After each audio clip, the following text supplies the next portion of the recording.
Bonjour à tous et bienvenue dans ce nouveau numéro de Direct Défense, toujours en plein cœur du Salon du Bourget. Aujourd'hui, c'est la 3e journée. Nous irons à la rencontre des forces spéciales de l'armée de l'air, le CPA-10. Focus également sur le renseignement spatial français avec une présentation du programme MUSIS. Enfin, rencontre avec l'équipage du nouvel hélicoptère Caïman de la Marine nationale. Mais avant cela, je vous propose de rencontrer un robot. Ce robot, il s'appelle Bull. Il est entièrement recouvert de tissu et muni d'une caméra. Bull est très pratique car il permet d'inspecter des zones difficiles d'accès ou non sécurisées. Les explications en images. Textile, gonflable et piloté par une tablette, Bull est conçu pour l'inspection de matériel et d'équipements difficiles d'accès dans le domaine civil ou militaire. Vous pouvez avoir accès dans des réacteurs, dans des cuves également, où l'homme, par rapport à la toxicité, aux émanations de gaz, aux polluants, ne peut pas rentrer. Donc avec ce système-là, d'autant plus qu'il est conçu que d'air, il n'y a pas de problème d'électricité, il n'y a pas de problème de choc, comme je l'avais déjà expliqué. Ce bras gonflable se déploie sur plus de 15 mètres. Installé sur une station au sol ou sur un sac à dos, il est équipé à son extrémité d'une caméra ou d'un système de prélèvement. Un moyen léger, compact et rapide à mettre en œuvre. Le projet Bull est un bon exemple d'investissement dans une PME avec un retour sur cet investissement qui est vraiment très positif.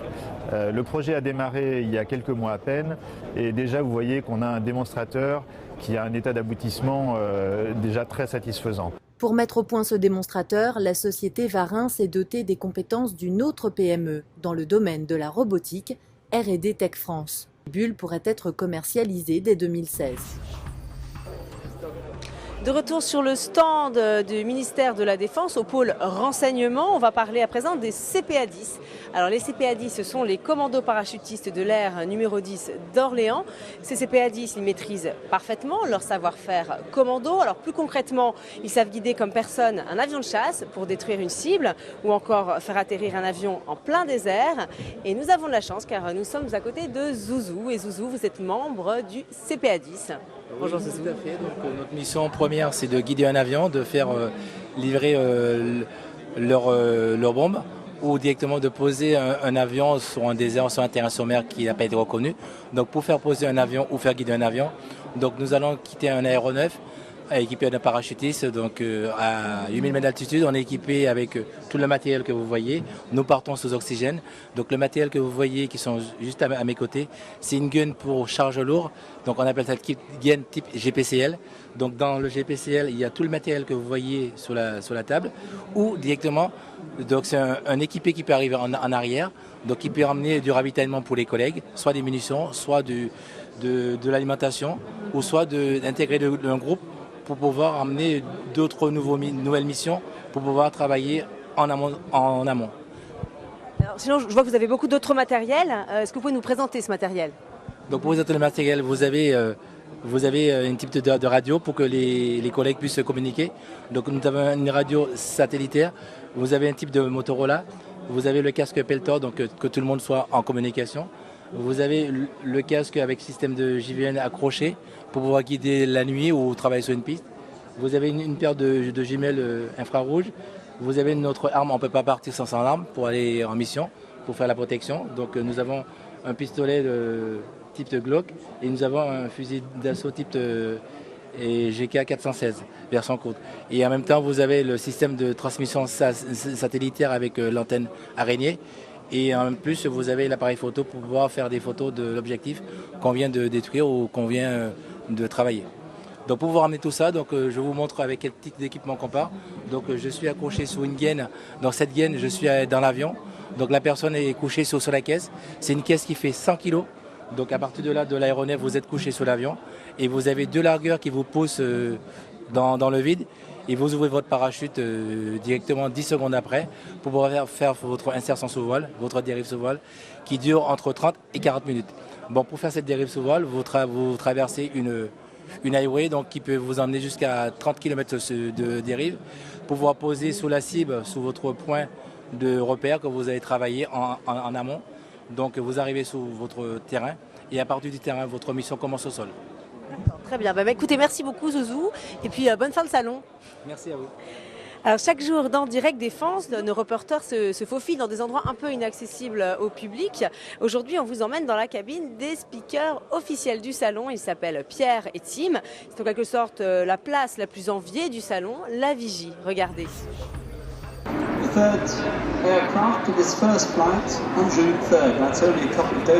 Vous l'entendez, c'est The Voice, ou plutôt l'une des deux voix officielles du Salon du Bourget 2015. En effet, c'est une particularité, il y a une voix française et une voix anglaise qui commentent tous les jours les démonstrations aériennes du Salon. Et aujourd'hui, nous avons décidé de vous les présenter.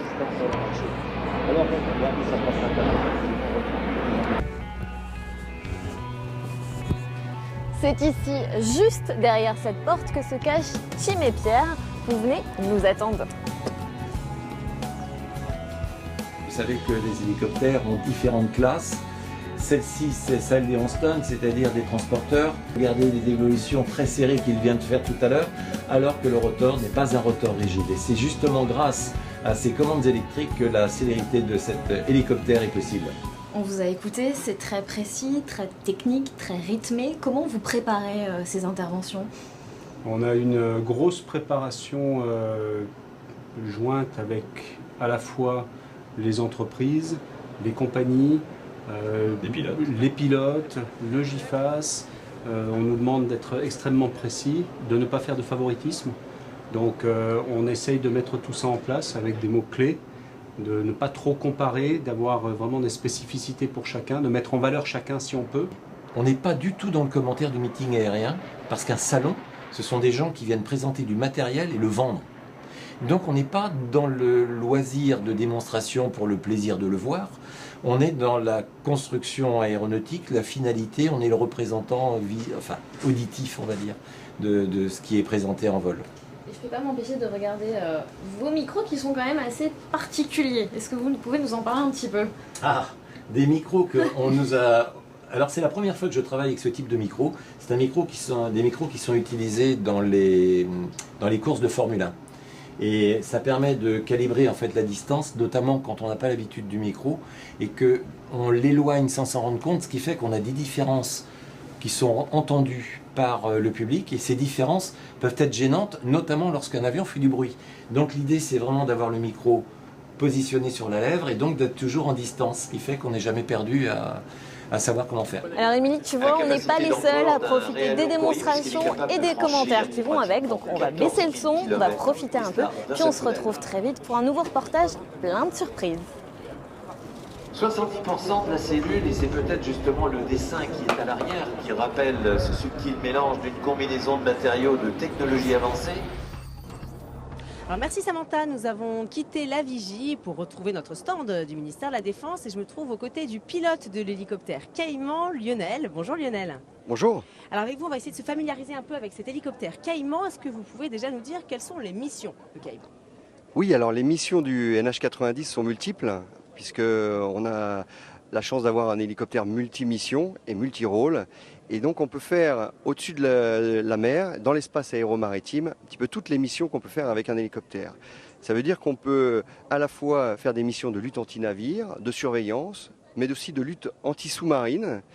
Et ensuite, grâce à sa modularité, on peut reconfigurer l'hélicoptère pour faire des missions de secours en mer ou des missions avec les forces spéciales depuis la mer vers la terre. Alors on dit de lui que c'est un appareil dernière génération, pourquoi ?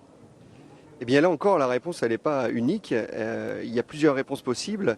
La première, c'est que c'est le premier hélicoptère muni de commandes de vol électrique, ce qui lui donne une stabilité et une manœuvrabilité exceptionnelles. C'est d'ailleurs pour ça que dans la marine, nous l'utilisons avec un seul pilote. Le deuxième membre d'équipage devant, c'est un tacticien. Ensuite, la deuxième réponse, ça peut être sur sa structure, qui est en matériaux composites. Et ensuite, il y a également la dernière génération pour tous ces senseurs, qui sont les matériels électroniques qui lui permettent de récolter toute l'information et de mener à bien sa mission. Alors quels sont ses atouts finalement ? Et là encore, on a beaucoup d'atouts sur le NH90. Le Caïman Marine, ses premiers atouts, ça va être sa capacité à embarquer sur les bateaux. Pour ça, on a la possibilité de replier les pales, de replier la queue. On a également un harpon qui nous permet de nous accrocher au pont d'envol lorsque la mer est formée et que le vent s'est levé. On a également la possibilité avec des trains qui sont renforcés, d'avoir un contact avec le pont qui est un petit peu plus franc qu'à terre ou sur un aérodrome. Ça, c'est ces premiers atouts, on va dire, marines. Mais on a également aussi tout son système de mission qui, lui, est taillé pour aller au-dessus de l'eau et pour s'intégrer dans l'espace aéromaritime et la lutte anti-sous-marine. Et alors avec tous ces atouts, on imagine qu'il a peut-être déjà été déployé sur le terrain. Est-ce qu'il a fait ses preuves déjà Tout à fait. Et il rentre juste de mission où il était déployé avec le porte-avions, où il a participé à la protection du porte-avions dans le golfe Persique et en océan Indien. Et donc les premiers retours opérationnels qu'on a avec cet appareil sont excellents et nous donnent des espoirs, de grands espoirs pour l'avenir sur l'utilisation de ce vecteur sur les frégates et éventuellement sur d'autres plateformes. Très bien, merci beaucoup Lionel d'avoir répondu à nos questions. Et puis on reparlera du NH90 avec Rudy qui est opérateur censeur. Ce sera en fin de magazine. Merci à vous. Alors on va prendre un peu plus de hauteur pour se rendre dans l'espace. On le sait, les renseignements fournis par les satellites sont essentiels pour mener à bien les opérations sur le terrain. Actuellement, c'est Helios qui transmet ce type d'image, mais à partir de 2018, il sera remplacé par un programme qui s'appelle MUSIS, qui est encore plus performant. Regardez. Opérationnel de jour comme de nuit, le système MUSIS CSO permettra à nos forces de commander et de recevoir des images spatiales en toute rapidité. Les systèmes d'observation par satellite représentent désormais un outil indispensable à chaque étape d'une opération militaire. En amont de la mission, les systèmes spatiaux permettent de préparer, de recueillir du renseignement. Pendant la mission, ces images sont aussi utilisées dans des systèmes de cartographie et également immédiatement après la réalisation de la mission pour vérifier que la mission s'est bien déroulée et que les objectifs visés ont été atteints. Le programme MUSIS doit prendre la relève du système d'observation spatiale Helios, auquel il apporte plusieurs améliorations. Le temps de réponse entre le moment où on commande et on va recevoir une image sera réduit, ce qui permettra d'être plus adapté au tempo des opérations. Un autre exemple, l'agilité des satellites permettra d'avoir un nombre important d'images à travers la planète, ce qui permettra de servir un plus grand nombre d'utilisateurs. Enfin, la résolution sera améliorée, ce qui permettra de voir des détails plus précis sur les images. Au Bourget, le stand dédié au système MUSIS donne un exemple concret de son utilisation. On présente une maquette, un exemple d'interface utilisateur pour commander des images à réaliser par le satellite et recevoir derrière ces images et les visualiser. D'un côté, vous avez la cartographie avec l'orbite du satellite et de l'autre côté, ici, la définition des différents paramètres de la demande, typiquement la zone géographique ou le mode d'acquisition. Et là, donc, vous avez le poste propre à la visualisation, vérifier que la qualité de l'image est correcte. On se met vraiment dans la peau finalement de l'utilisateur, de l'opérationnel, et ils vont pouvoir recevoir leur image là où ils se trouvent. Et ça peut très bien être sur un théâtre d'opération. Lancé en 2010, MUSIS devrait être livré aux forces en 2018. Retour sur Terre avec le fameux Rafale qui se trouve juste derrière moi. Alors le Rafale, c'est un engin ultra sophistiqué à la pointe de la technologie. Ceux qui ont la chance de le piloter le savent bien, surtout quand on fait un petit zoom arrière. En un siècle, le métier de pilote a considérablement évolué. Les engins de combat aussi, c'est la séquence histoire. 1er avril 1915. Pour la première fois dans l'histoire aérienne, un pilote seul aux commandes de son appareil abattait un autre avion. Le Français Roland Garros venait d'inventer la chasse aérienne monoplace. Un siècle après cet exploit, l'armée de l'air forme toujours ses jeunes pilotes sur la base de Cazaux. Au-dessus de l'étang, les jeunes chasseurs apprennent les techniques de combat, comme en 1915. Nous, on apprend donc pour effectuer un tir réussi, c'est d'abord manœuvrer son avion dans une position favorable. Donc si on peut arriver effectivement sur un secteur arrière sans qu'il nous ait vus, placer notre tir et dégager le plus rapidement possible, c'est évidemment l'idéal. Et ça, c'est absolument commun à ce qu'il faisait à l'époque. Le bandit décide de t'honorer toi, donc toi tu réagis. Notre instructeur va nous donner des conseils. Voilà. Et donc pour déjà essayer de donner vie à ces mots, il va utiliser les mains pour essayer de retranscrire ce qu'il est en train de nous expliquer, de nous apprendre. Mais rien ne vaut la partie en l'air où là on va vraiment se rendre compte la trajectoire 3D d'un avion. En 100 ans, le métier de pilote de chasse a considérablement évolué. La motorisation, les vitesses et les matériaux ont changé, mais c'est surtout l'électronique embarquée qui aide désormais les pilotes dans les phases de combat. On n'a plus qu'à juger la distance qu'on a entre l'avion et nous. Alors qu'avant, il fallait qu'il juge cette distance, qu'il juge également où placer les organes de visée pour tirer. Nous, nos organes de visée sont déjà bien placés, donc c'est plus simple. Ouais, là, il a ramassé. Aujourd'hui, les pilotes de combat connaissent les phases critiques du vol, et contrairement à leurs ancêtres, ils savent qu'ils peuvent compter sur leur machine. C'est elle qui va imposer les limites. Il est beaucoup plus difficile de partir en vrille avec un Rafale qu'avec un avion à commande classique. Quand vous arrivez dans le combat aérien, au moment du début du combat, vous pouvez vous permettre d'aller vraiment en butée de commande. Et vous savez que le calculateur derrière, lui, va vous donner le maximum de ce que peut fournir l'appareil sans vous faire sortir du domaine de vol, donc sans partir en perte de contrôle et donc du coup à perte de combat. À bord du Rafale, le pilote peut se concentrer pleinement sur le combat. L'avion prend à sa charge une foule d'éléments. Il y a un siècle, il n'y avait aucune assistance à attendre de l'avion. Chaque vol était une aventure exigeante et dangereuse.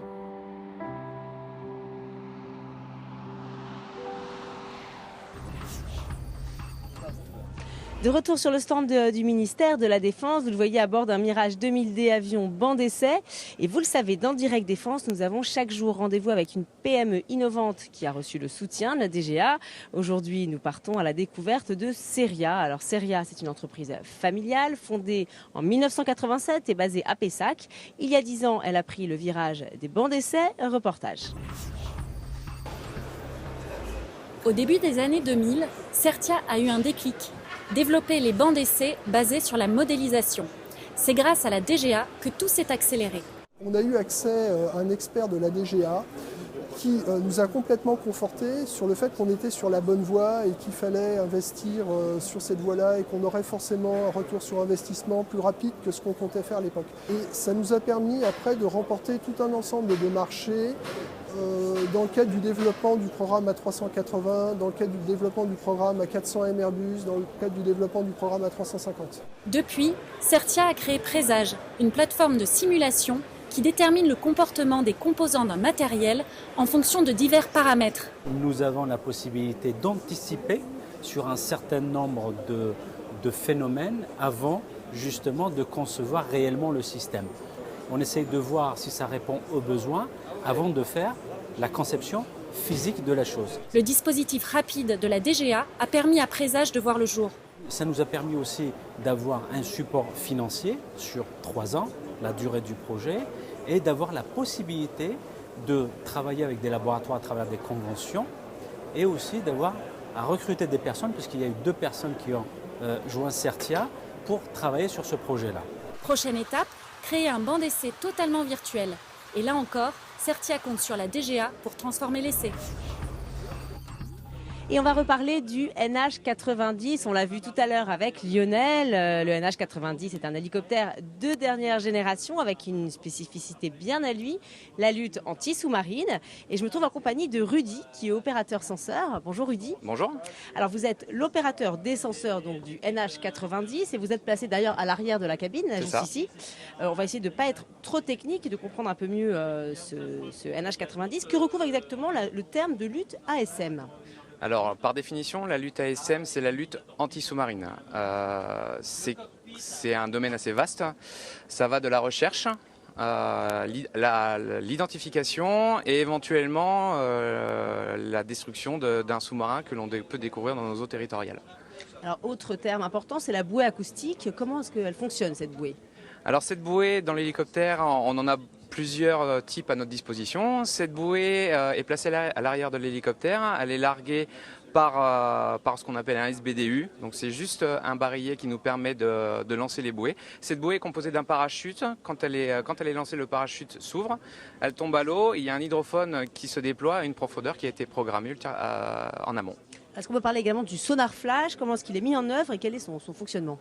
Le sonar flash que vous voyez derrière le siège du multisenseur, c'est un sonar assez efficace. On le trempe, on a un câble qui nous permet de dérouler le sonar à une distance de 700 mètres, une distance à laquelle on ne l'emploie jamais évidemment. Il est assez rapide à la descente, c'est un sonar vraiment efficace pour la lutte anti-sous-marine. Alors le but du jeu, évidemment, c'est de repérer un sous-marin. Quand celui-ci est repéré, comment est-ce qu'on peut le traiter ? Comme je vous l'ai dit, ça part de la recherche. Après, il y a l'identification. Les moyens d'identification, ce sont justement les bouées avec lesquelles on largue des barrages pour identifier le sous-marin. Et après, le traitement peut se faire par hélicoptère, par avion ou par un navire de guerre qui croise à proximité. Très bien, merci beaucoup Rudy, on en sait un peu plus sur le NH90 et puis très bonne femme salon. Et c'est déjà la fin de notre édition Direct Défense. On se retrouve bien sûr demain pour une nouvelle émission.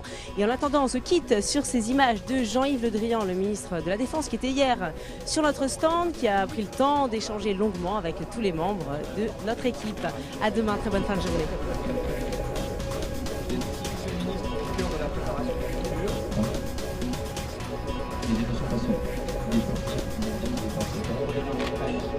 Sans ajouter au client, on utilise des ciments natifs de capacité.